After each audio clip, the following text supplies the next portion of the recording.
Sir lower back pain வந்தா kidney stone இருக்குன்னு காரணமா சார்? யாரு சொன்னா? லோவர் பேக் பெயினுக்கு நிறைய காரணங்கள் இருக்கு. Ligament injury, muscle strain, pregnancy, osteo arthritis, disk bulge, இப்படி சொல்லிக்கிட்டே போலாம்.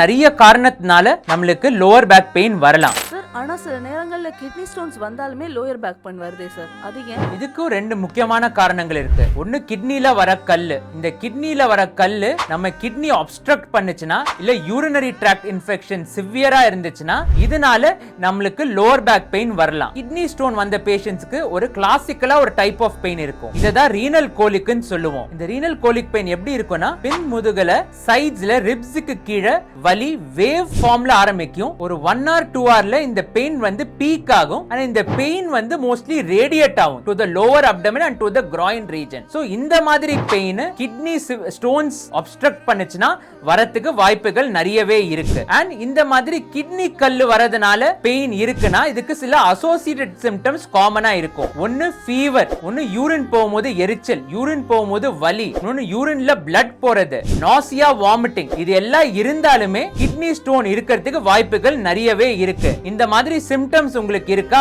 உடனே உங்க நெஃப்ராலஜிஸ்ட போய் பாருங்க. இதுல இருந்து நம்மளுக்கு என்ன புரியுதுன்னா, எல்லா லோவர் பேக் பெயினும் கிட்னி ஸ்டோன்ஸ்னால இல்ல, ஆனா கிட்னி ஸ்டோன்ஸ்னால லோவர் பேக் பெயின் நிச்சயமா வரலாம்.